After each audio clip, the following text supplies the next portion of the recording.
Good evening. You are tuned into The White Man from Town. I'm your host, White Man. It is October 14th, 2018, and we will be covering the ceaseless attacks on white people both domestically and abroad. And just for fun, we will take a look at some of the things going on around the world with other peoples in their own countries with their own governments, just to give us some perspective on how bad things could be if we let them rule us. And the listener is advised to take these as opinions only and not fact. This is not an educational show, but an entertainment show. If you have any qualms or issues with my ideas, go read the articles yourself and make up your own mind. You have that freedom. So sit back, crack a beer, grab some popcorn, because you're going to go on a roller coaster ride of surreal anti-whiteness with the White Man from Town. We are not calling for the slaughtering of white people, at least for now. Though this nation has proudly thought of itself as a ethnic melting pot, in things racial, we have always been, and we, I believe, continue to be, a nation of cowards. My concern is doing away with whiteness. Whiteness is a form of racial oppression, sure. The suggestion is that it is somehow possible to separate whiteness from oppression, and it is not. There can be no white race without the phenomenon of white supremacy. If you abolish slavery, you abolish slaveholders. In the same way, if you abolish racial oppression, you do away with whiteness. Your enemy cannot make you free, fool! You want freedom? You're gonna have to kill some crackers. You're gonna have to kill some of their babies. Let us get our act together. That's right. We all need to get our act together now, and you are tuned in to The White Man from Town. Hello, and welcome. Today we've got an interesting show for you. Just a series of articles that I have come across on the domestic front and the foreign front, as mentioned before, and we will delve into them. So, here we go. And on over to the Huffington Post. White Women, Stop Waiting for Black Women to Save You by Tamika D. Mallory. Yes, that's right. Okay, can't wait to dive into this crap pile. Last week, Senator Susan Collins doubled down on white supremacy and patriarchy in America. Women and survivors of all genders will never forgive her. In a 43-minute speech last Friday, Collins managed to dismiss survivors, argue in favor of a man accused of sexual assault, and advance Donald Trump's white supremacist political agenda. While a lot of people have been holding out hope for her to vote against confirming Brett Kavanaugh to the Supreme Court, I wasn't surprised.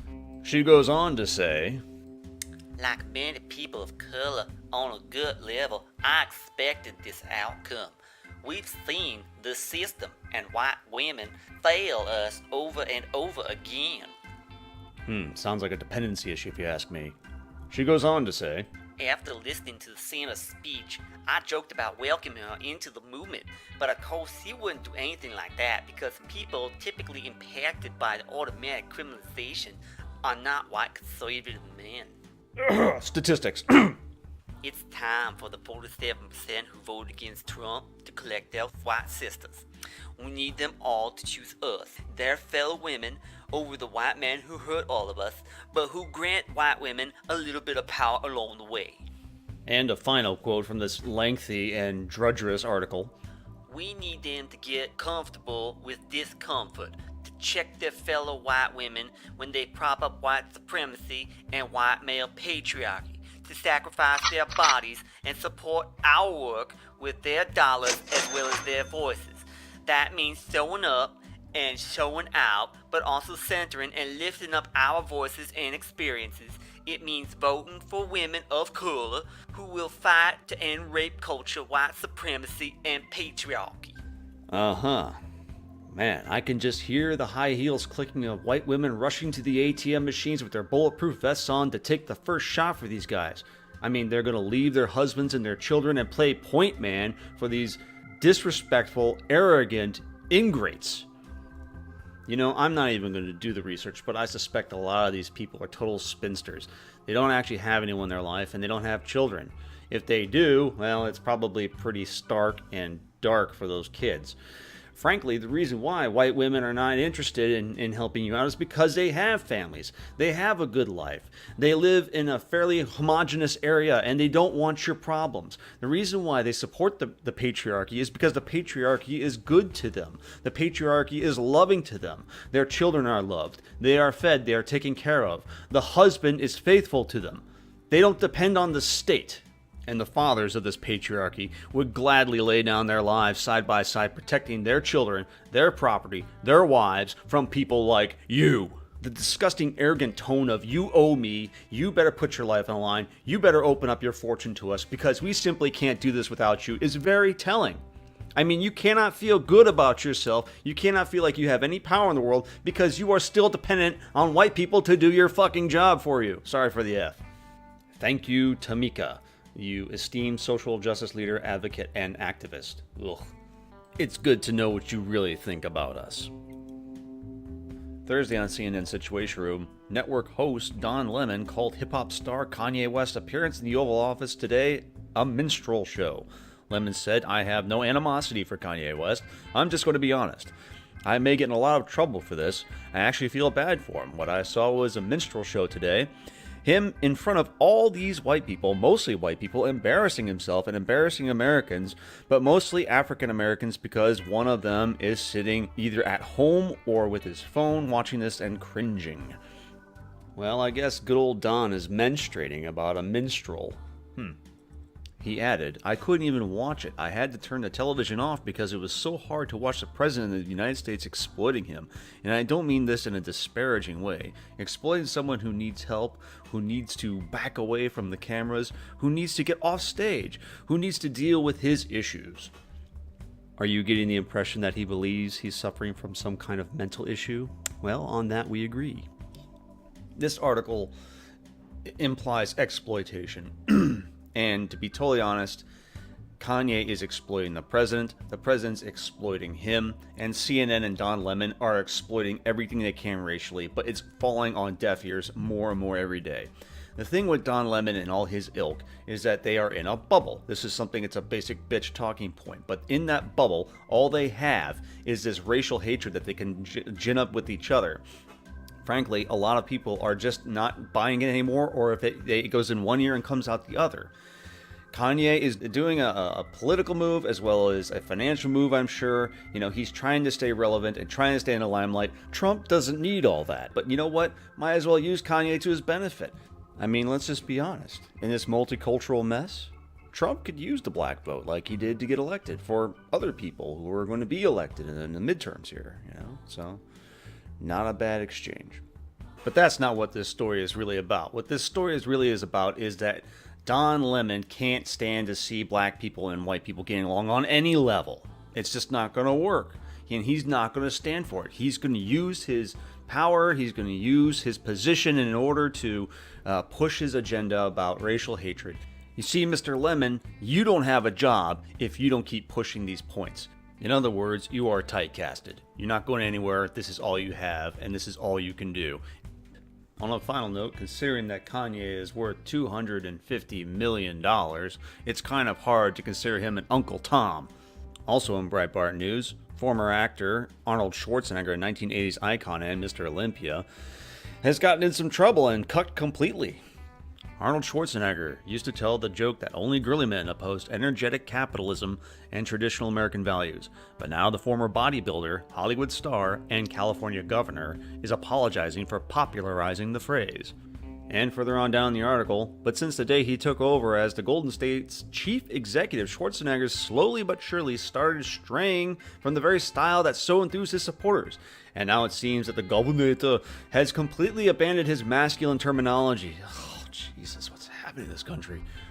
But today there are regrets. Schwarzenegger now says his rhetoric was counterproductive. Quote, "It was short-sighted in the long term. It's better not to say that because you want to work with them. If you have a little sense of history, you know that the best things are accomplished when both parties work together and start compromising like Ronald Reagan did with the Tip O'Neill." Schwarzenegger also sounded like a left-wing environmentalist when asked what he would demand if he were king for a day. "Access for everyone to healthcare. and to get off the arms race and get off the polluting. It's inexcusable to have so much plastic floating around the oceans. Well, that's very interesting, Arnold, that you've taken the high road on the environment. Well, let me point something out to you. According to the Daily Mail, there are top 10 rivers in the world that are most responsible for the plastic we see on the ocean are from Niger, the Nile, Indus, Ganges, I guess, Mekong, Pearl River, Yangtze, Hai, Yellow River, and Amur. Those are not in America. That's Asia and Africa. I would really like to know your approach on how to stop these dictatorial countries from polluting so much. Because obviously it's not us that's doing it. Yeah, and on getting everyone healthcare and making it bureaucratic, well, all we have to do is look over the pond at the current NHS from our good friends at the BBC. An article titled, "NHS Staff Shortages Means Patients Are Dying Alone in Hospital." Joy. Among the other problems highlighted were medicines for sepsis, diabetes, and Parkinson's were not being given on time, patients being left in pain because nurses were too busy, child patients going without food, patients not being moved, putting them at risk of bed sores, patients left in corridors because all the beds were full, and community staff complained they were not able to do everything asked of them. One nurse told the RCN, "I have to go home in tears. I love being a nurse, but I feel I'm unable to do my job properly."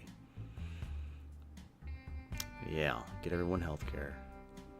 And to that I say, Hey Arnold, get out of my damn chopper!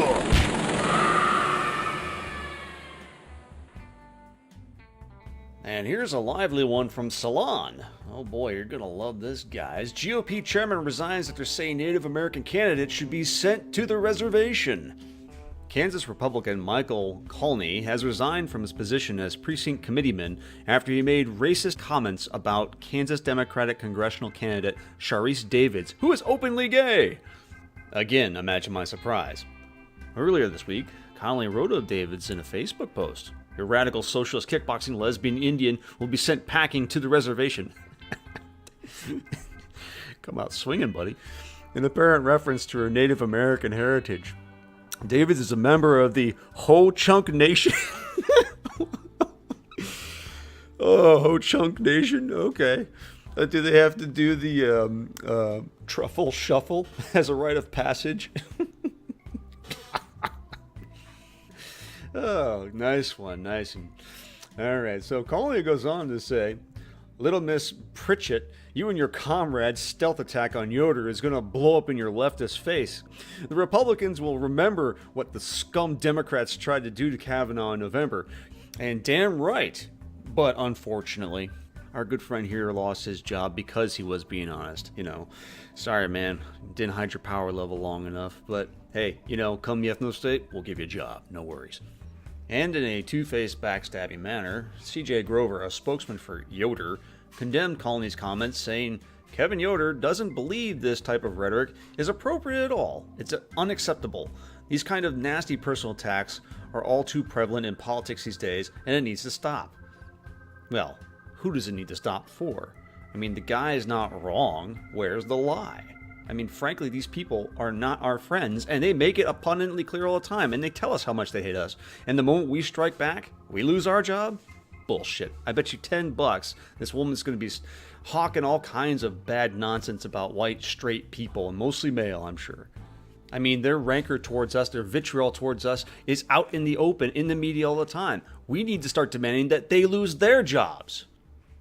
Speaking of turncoats, Jim Joyce, executive director of the Kansas GOP, also expressed his disapproval of Conley's remarks, but saw a moment of opportunity to criticize Democrats as well. This is the same type of rhetoric we condemn the left for. We must be better than this. Yeah, right. This is not our values. No. We need to fight fire with fire and back up our people. Every time they do something like that, they come in droves and support them. Every time we do something like that, you guys scatter like roaches when the lights go on. Urgh. Oh well. If elected, Davids would be the nation's first female Native American member of Congress. Whatever happened to Pocahontas? Oh well. As Kansas's first openly gay representative. Woohoo! Bonus. She could possibly share the first distinction with Deborah Holland, a Native American woman who is running for a congressional seat in New Mexico 1st District as Democrat. In a quote by Nancy Pelosi from Breitbart, when Deb Holland comes to Congress, think of it. She'll come there as the first Native American woman ever in history of our country. And again I ask, what happened to Elizabeth Warren? Tough break, kiddo. Time to go pack some more weed in that peace pipe and smoke it. Because you just got thrown under that liberal, hippie, peacenik, communist Volkswagen bus.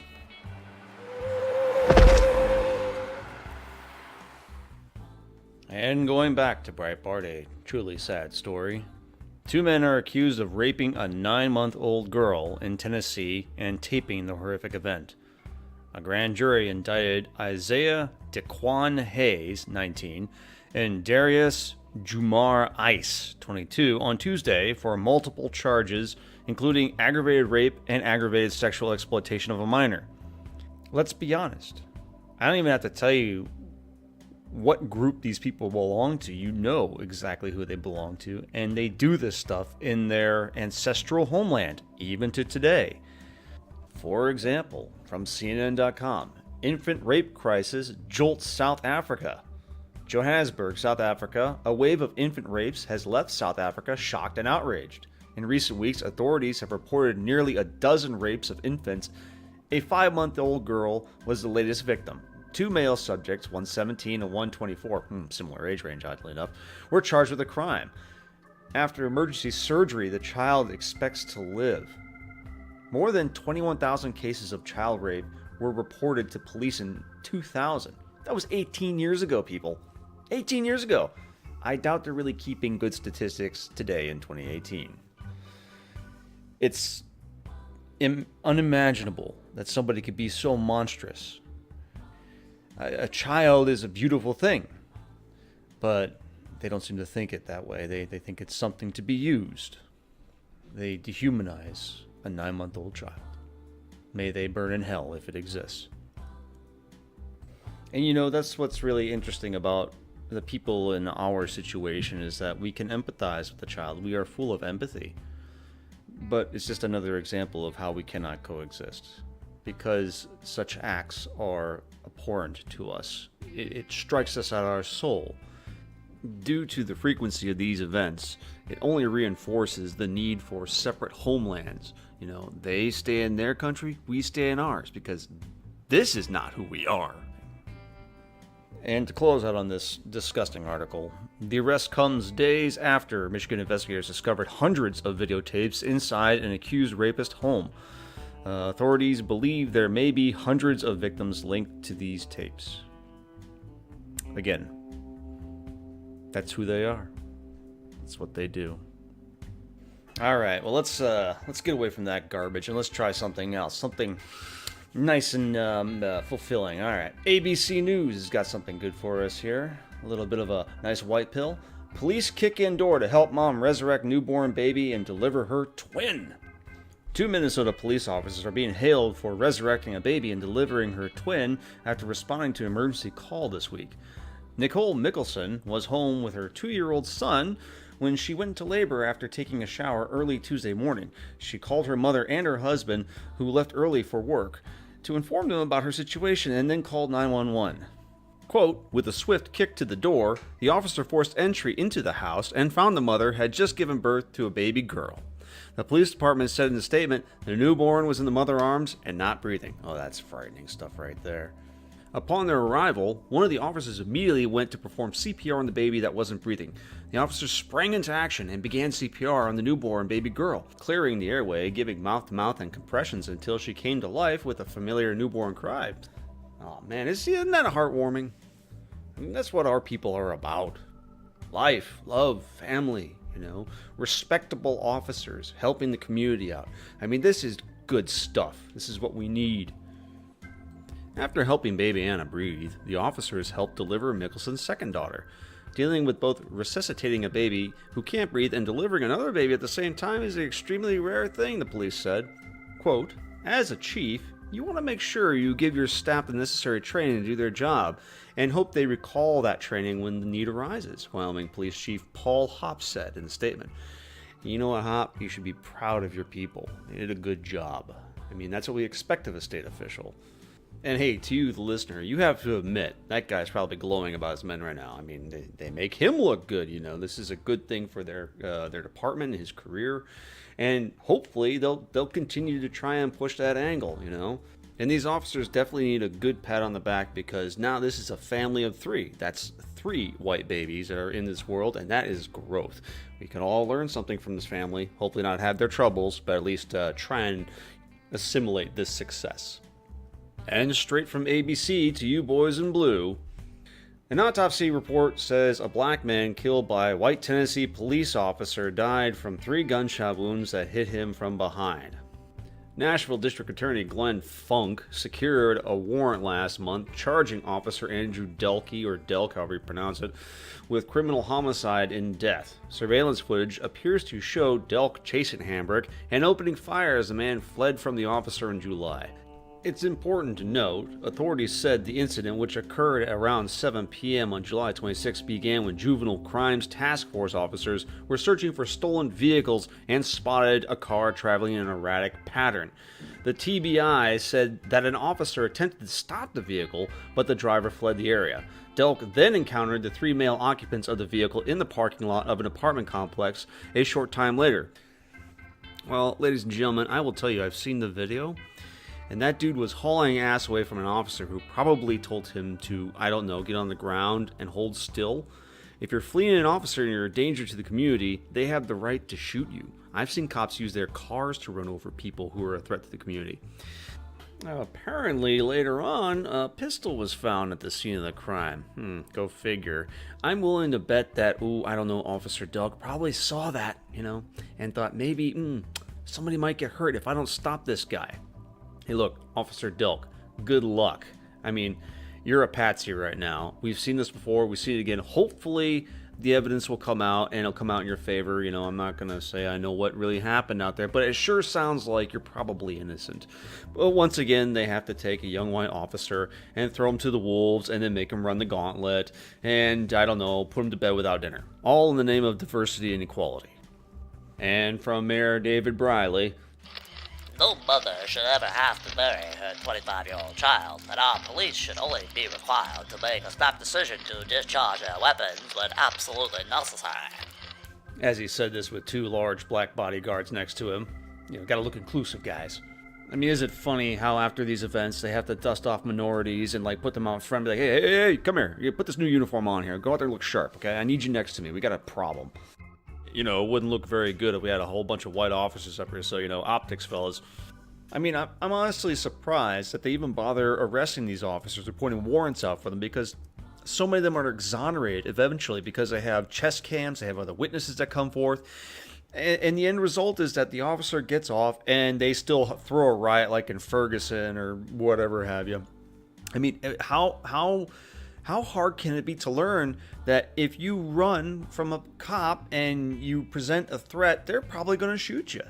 I mean, let's be honest, the real danger to the black community is just keeping with this thug mentality that they can do whatever they want. If they would just cooperate with the police and not be belligerent with them or run from them, and then, in this case, run from them twice and carry a gun, they would probably be alive and they'd probably get off with a slap on the wrist. But hey, that's just my white logic going to town on me again. I mean, we all really know why this keeps happening. You know, it's gonna keep continuing to happen. They're not learning from this. They don't want to learn from this, and they're going to continue to act the way they do, regardless of what we think. That's why, you know, we see this wash, rinse, repeat of, you know, police shoots black man. Everybody says that he was getting ready to go to college. He was going to be, you know, pro football star or some shit like that. He was a good boy. They disregard the fact that he represented a threat to the police officers and community at large, and that they had a rap sheet a mile long. And this police officer who's probably got a squeaky clean background, well, that poor guy had no choice but to do what he did within the confines of the law. And to reiterate, Mark my words, if this officer gets off, you can expect some riots, you can expect some Antifa, you can expect some minority townships being burned to the ground. So get prepared for Koreans being on top of their restaurants with guns once again, just like in the 92 riots. Well, I think that's enough with the hell that we have going on here. Why don't we go overseas and see what's happening in the other messed up white lands? This one coming to you from the UK Telegraph. 19 dead as lorry carrying migrants plunges off motorway in Turkey. 22 people, including children, were killed when a truck carrying migrants crashed in the western Turkish province of Izmir on Sunday, the state-owned Anadolu news agency reported. Anadolu. Okay. The mangled wreckage of the open-top truck lay toppled over in a canal some 20 meters below a highway, from which it apparently fell after crashing through a barrier. Videos and photos published by Anadolu showed. 13 people were injured and taken by ambulance to a nearby hospital, it said. A state prosecutor has launched an investigation into the crash, and the truck driver could face arrest after hospital treatment, he added. Why? Because he didn't get the migrants to the Western countries fast enough? Because he screwed up their plan to devoid themselves of their problems? Is there some dumb law that states that you have to take X amount of people per day to the Western countries to be taken care of by the whites? Furthermore, they state that Turkey became one of the main launch points for more than 1 million migrants taking the sea route to the EU in 2015, many fleeing conflict and poverty in the Middle East and Africa. The influx of migrants was drastically curtailed by a 2016 accord between Ankara and the EU after hundreds died crossing to the Greek islands a few miles off Turkey. Well, that doesn't seem to have much of an impact. They're still coming by the truckload. I'm sure, all just aware as I am, that it's all bullshit. I'm sure there's a lot of statistics we're not seeing, because this is how it works. If they don't come by sea, they'll come by truck. If they don't come by truck, they'll come by air. If they don't come by air, they'll come on their damn feet, one way or the other. Well, regrettably, all I have to go. I wish I could do more on the foreign front right now, but life gets in the way of things. I hope you enjoyed my first recording. This is the pilot episode of The White Man from Town. Please come back. Please feel free to leave comments if you are upset with the show, if you didn't like it. Okay, that's fine. I don't punch right no matter what. Anywho, since I'm not in a bad financial way, I want you guys to take the effort to support our other men out there who are fighting on our behalf. Guys like Chris Cantwell, Red Ice, Daily Showa, Fashion Nation, love those guys, good old Jazz Hands doing this thing. Get out there and support them. Throw them, even if it's 50 cents, just throw it at them, for God's sakes. They need the money, take care of them because they're taking care of us and they're sacrificing a great deal. Many of them have been doxxed. I have not been doxxed yet, and I probably will be, but I'm heavily armed, so I don't care. What do you know? Anywho, hopefully I will be doing this again. If like I said, if you like the show, just let me know. If there's some improvements I could do, let me know what I can do to make it more interesting for you guys. I try to keep it relevant and up to date, but there's so much out there. When I started doing this, I had no idea how much information I could find in such a short period of time. So, take care of our own. Ask yourself, what have you done for white people today? Done for white people today. Done for white people today. You see, this show is heavily edited, just FYI. I stutter all the time. I'm always, 2 steps ahead of my mouth, sadly. So, anywho, thank you so much. Hail victory. Hail our people. Love your children. Love your wife. Work hard. And remember, there are good examples of our people out there doing good things. It's not always doom and gloom. We are the light of the world. And we will survive. And if we don't, well, then at least we can die together. So take care. This has been episode 1, The White Man from Town, and good night.